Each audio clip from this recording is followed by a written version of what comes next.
Louis XIV was born at Saint-Germain-en-Laye on September the 5th, 1638.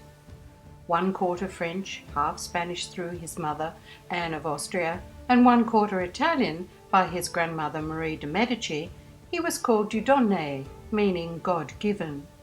This is because basically the French could not believe that his father Louis XIII had achieved parentage at all without some sort of divine intervention.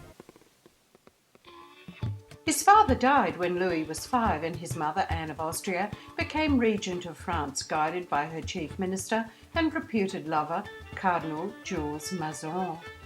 Amid their struggles, the child Louis was sidelined, and he grew up in a gilded cage, often neglected, left in shabby clothes, and denied food.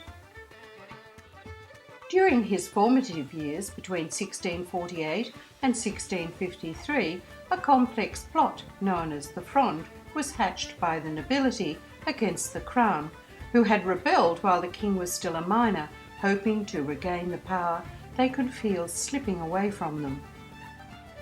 This scheme was suppressed by Mazarin, who really controlled the government.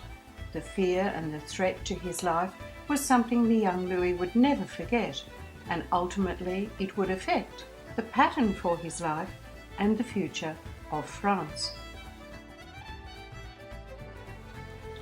An Englishman who saw the ceremony marking the end of the young boy's minority described Louis at 13 years of age as a young Apollo and a symbol of light to his people.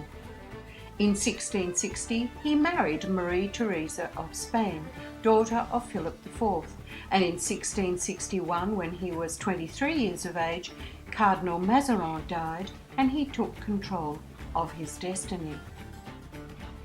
The cardinal left his fortune to the king as well as his able assistant, Jean-Baptiste Colbert, 1619 to 1683, who had taught Louis to keep accounts when he was a boy. And following Fouquet's arrest, he appointed him Minister of Finance. Colbert gradually became much more than just a minister for the king. He devoted his life and service to this young man he advised on all matters, political, economic, religious, and artistic. It would be he who engineered the state machine on which the king's greatness would be founded. When Colbert took over the country's finances, they were in a ruinous condition. He began reforms that jailed dishonest administrators, forced farmers of the state revenues to yield up resources belonging to the crown, and within 10 years the royal revenue had doubled. A patron of industry, commerce, art, science and literature, and the founder of a new epoch in France, from the time Louis appointed him, Colbert became all-powerful. To all accounts, Louis was quite ruthless in his 20s, seeing himself as God's representative on earth.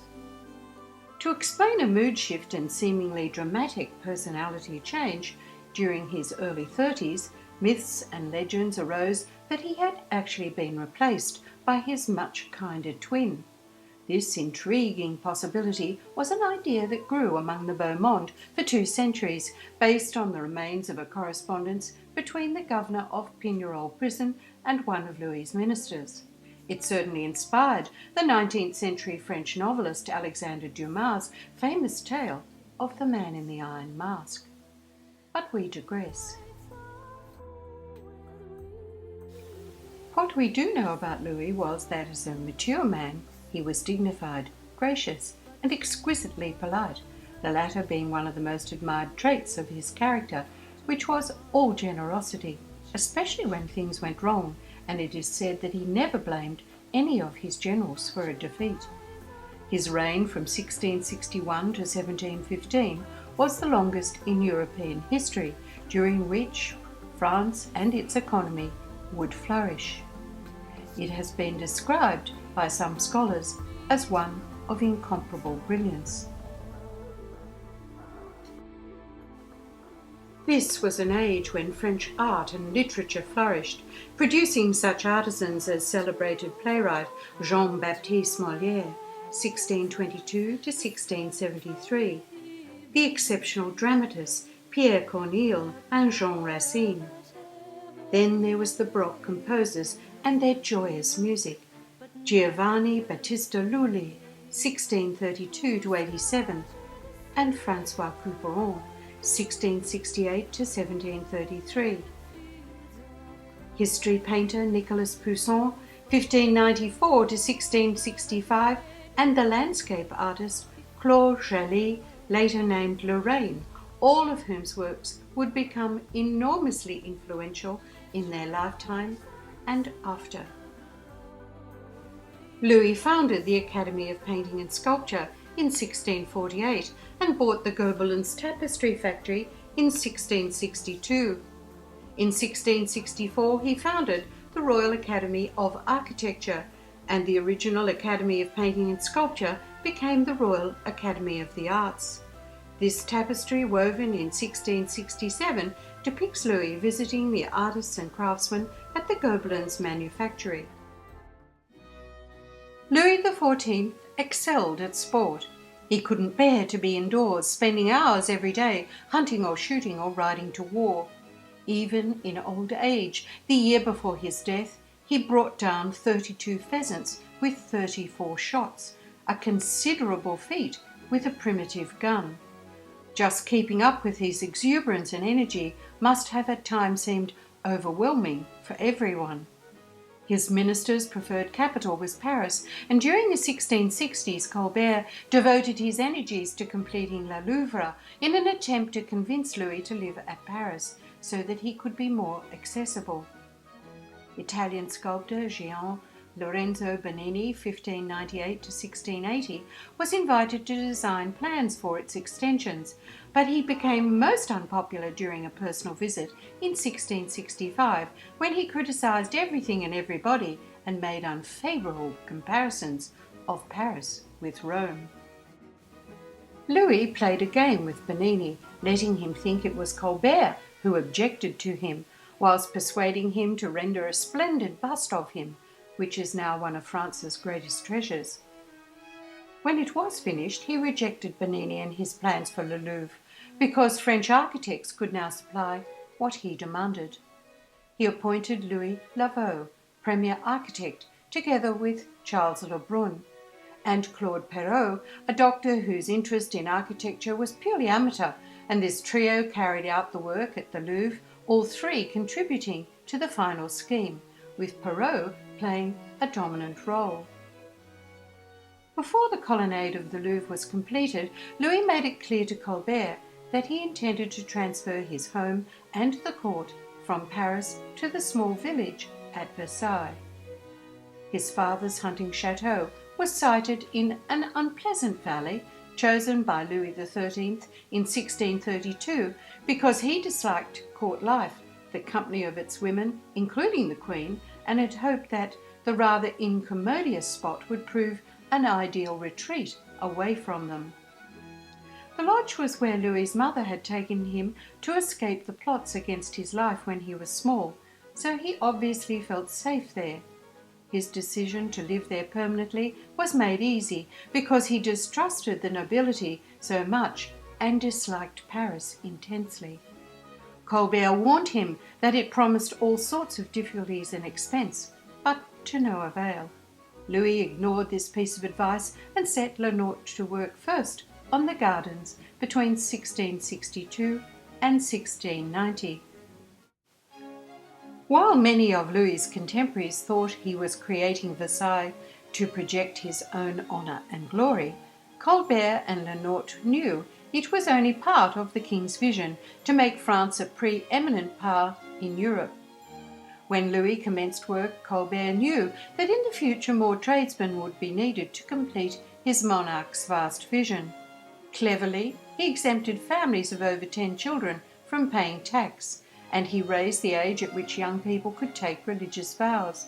That way he took control of the church, was able to supply workers, boosted the population and the economy. Workmen were forbidden to emigrate and foreign tradesmen encouraged to come to France and teach the locals new skills. Louis set out to show the world that he would surpass the best of whatever was being done elsewhere. The young king wanted to add to his military and diplomatic successes the prestige of a refined civilization, and he inspired a host of talented artists who gathered to work for his benefit and to glorify France. Building the chateau at Versailles became the enduring passion of Louis's life, and he did not stop adding to it or improving it while he was alive. In 1669, he engaged Lavaux and Lebrun, bringing all of Fouquet's dream team together to expand the lodge itself. Despite all the work Louis completed at Versailles, it was always called La Château, which means gentleman's seat. He wanted it to be a house of light with an air of cheerfulness. The new building had a rusticated base. The first floor was decorated with an order of Ionic pilasters and columns, above which an attic formed a straight skyline, only broken by statues. By aligning himself with the ancient Greek god Apollo, the original Sun King, Louis was able to employ the sun as his emblem, and its iconography provided the layout for the chateau, both inside and out. Apart from the obvious mythological connection, it meant that such topics as hours of the day, seasons of the year, 4 quarters of the globe, 7 ages of man could all be utilized decoratively and reassure onlookers that Louis ruled with the aid of divine guidance. The 7 rooms of the king's apartment were named for the 7 planets, culminating in the Salon d'Apollon, which was appropriately the throne room. Trompe-l'oeil mural and ceiling paintings depicted Apollo the Sun King in his chariot, accompanied by the 4 seasons. In this room stood the throne, adorned with gold, embroidered velvet in winter and gold and silver brocade in summer. In each salon, the particular attributes of the planet in question were set forth in fables or allegories, alluding to the great things of the past. As the prestige of Louis XIV and the fame of Versailles mounted yearly, European princes and magnates clamoured for a Versailles of their own, right down to the smallest detail of its furnishings. Louis and Colbert would put in place a scheme to supply them, and use Versailles as a giant shop window while they gained supremacy in the arts for France in Europe. Colbert worked 15 hours a day, 7 days a week, running every government department, and between 1661 and 1671 the national revenue doubled. Charles Lebrun, 1619 to 1690, was what we would today call a child prodigy. He had come to the attention of the Chancellor to Louis XIII as a child, sketching enthusiastically alongside his father, who was working on a garden project. By the time he was 19 years of age, he was painter to King Louis XIII, when Nicolas Poussin, 20 years his senior, was first painter. Poussin journeyed to Rome, taking his young prodigy along with him, and for 3 years Lebrun studied his style and technique and absorbed artistic theories. In 1661, the year of Louis's succession, Lebrun became first painter to Louis XIV, although he did not officially receive the title until 1664. In 1662, the king made him a titled nobleman and named him general custodian of paintings and drawings, in charge of enriching the royal collections. It was in 1671 that Louis and Colbert established the Royal Manufactory, with Charles Lebrun as its director. Lebrun inspired and controlled a team of artists, and his untiring energy and patience in the face of a changeable and sometimes difficult patron was admired. His range of knowledge was vast. He could design a painting, a piece of garden sculpture, and a tapestry, all with equal ease and in a style that suited their function. Under his guidance, the manufactory employed 250 workmen to produce superb furniture and furnishings to his designs. By 1683, the revenue of France was 4 times that of England and 10 times that of the Venetian Republic. However, tiny Holland remained the richest and most envied of all, and Colbert was obsessed by its prosperity, most of which came through commerce, banking, insurance, printing, and seafaring. Throughout his long reign of 72 years, Louis perfectly understood the intellectual ideas and philosophy behind the Baroque style, and he used its overwhelming religious absolutism to great effect, although tempering its architectural characteristics at Versailles. From a secret window in his bedroom, the king overlooked the marble courtyard, and he could check on the comings and goings of courtiers through his telescope. He reimposed and formalized ancient customs, enforced an elaborate and inflexible structure and set of daily rituals on court life, keeping his nobles at court, reducing their ability to plot against him. He gave them the court at Versailles as an expensive toy to play with. Its advantages were diversions in the form of grand entertainments, superb gardens in which to stroll or amuse oneself all day, containing, as they did in the grounds, elegant, luxurious and comfortable retreats, which were all a delightful surprise to visitors. The Baroque interiors were rich with colour and marble, and silver and gilding were used lavishly. Dramatic light effects and mirror reflections using chandeliers and torches were apparent everywhere. The Queen's staircase, built between 1679 and 1681, was decorated with many different marbles, and perspective paintings were carried out in 1701. The ambassador's staircase was designed by Laveau, destroyed in the 18th century, and the model is the only record of its existence.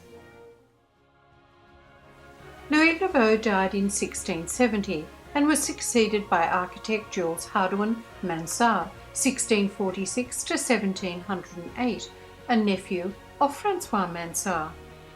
In 1678 he was put in charge of the vast extension the king had planned, which would result in the chateau containing 700 rooms with 2,153 windows, 352 chimneys, and being surmounted by 28 acres of roof. This was evidently not a problem that worried Louis, as he decided to impress the world with the court at Versailles. And now it's time for us to take a break until part 3 of The Dream Team.